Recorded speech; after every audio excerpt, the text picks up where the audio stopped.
বিসমিল্লাহির রহমানির রহিম। সবাইকে আন্তরিক অভিনন্দন এবং সালামু আলাইকুম। আমি আপনাদেরকে কয়েকটি কথা বলতে চাই। সেটা হচ্ছে আসলে ইবাদত কাকে বলে, এই ব্যাপারে আমি কিছু কথা বলবো। জি। আসলে ইবাদত বিষয়টা হচ্ছে যে, প্রথম কথা হচ্ছে ইবাদত কাকে বলে। এটা যদি আমি এক কথায় বলি তাহলে এটার উত্তর হবে যাকে যে কাজ দেওয়া হয়েছে সেই কাজ করাই হচ্ছে তার ইবাদত।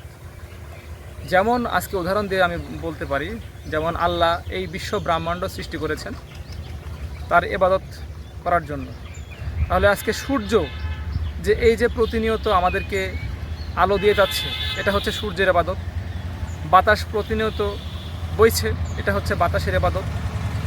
এই যে আজকে বৃক্ষ, তরুলতা, গাছপালা এগুলো আমাদেরকে অক্সিজেন দিয়ে যাচ্ছে, এটা পৃথিবীর শেষ দিন পর্যন্ত দিয়ে যাবে, এটা হচ্ছে বৃক্ষের ইবাদত।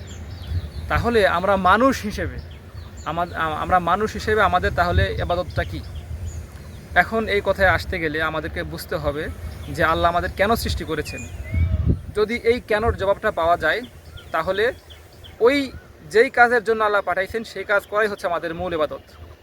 আল্লাহ কোরআনে অন্তত 3 জায়গায় বলছেন যে রাসূল প্রেরণের উদ্দেশ্য কী। তাহলে আমরা কিন্তু ইবাদতের উদ্দেশ্যটা বুঝতে পারবো। আল্লাহ সূরা ফাতহ 28, সূরা তওবা 33, সূরা সফ 9 এই আয়াতগুলোতে আল্লাহ বলেছেন হুয়াল্লাযী আরসালা রাসূলাহু বিল হুদা ওয়া দীনিল হক লিইয়ুযহিরাহু আলা দীনি কুল্লিহি। অর্থাৎ এর বাংলা হচ্ছে যে আমি আমার আবুল রসুলকে হেদায়া এবং সত্য দিন দিয়ে পাঠিয়েছি, অন্যান্য সমস্ত দিনের উপর এটাকে জাহের করে, গালেব করে, প্রতিষ্ঠা করে। অর্থাৎ অন্যান্য সমস্ত জীবন ব্যবস্থাকে বাদ দিয়ে একমাত্র আল্লাহর দেওয়া জীবন ব্যবস্থাকে স্টাবলিশড করার জন্য মহান রাব্বুল আলামিন তিনি রাসূলকে পাঠাইছেন।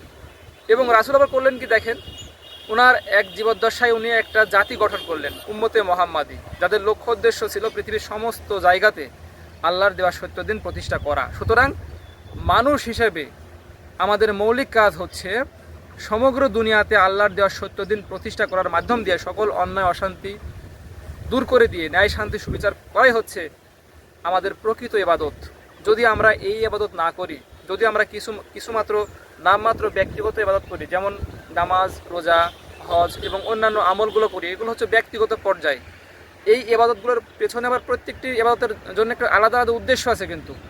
সুতরাং সেই উদ্দেশ্য পূরণের জন্য আমরা এগুলো করব। কিন্তু যদি সেই মৌলিক উদ্দেশ্যটাই পূরণ না হয় তাহলে কিন্তু আমরা প্রকৃত অর্থে ইবাদত করছি না। সায়েন্সের ভাষায় বলে যে আমি যদি কোনো গাড়িকে ধাক্কা দিয়ে গাড়িকে একটুও সামনের দিকে নড়াইতে না পারি তাহলে বুঝতে হবে আমি কোনো কাজ করি নাই। ঠিক তেমনিভাবে আজকে আমরা ব্যক্তিগত হাজারো আমল করা সত্ত্বেও আজকে দুনিয়া থেকে অশান্তি দূর হয় নাই, শান্তি প্রতিষ্ঠিত হয় নাই। অর্থাৎ যে উদ্দেশ্যে আল্লাহ তার রাসূলকে পাঠালেন এবং রাসূল উম্মতে মুহাম্মাদি নামক এই জাতি গঠন করলেন, সেই উদ্দেশ্য আজকে সমগ্র দুনিয়াতে প্রতিষ্ঠিত নাই। শুধু নাই তাই নয়, কোনো অঞ্চলেই প্রতিষ্ঠিত নাই। সুতরাং আমরা যদি আল্লাহর দেওয়া সেই সত্য দিনকে ধারণ করে পৃথিবীর সর্বত্র এই দিন প্রতিষ্ঠার সংগ্রামে ঝাঁপিয়ে পড়ি, তবেই সেটা হবে প্রকৃত ইবাদত। এটাই ছিল আমার মূল কথা। আল্লাহ হাফেজ, ধন্যবাদ, সকলে ভালো থাকবেন।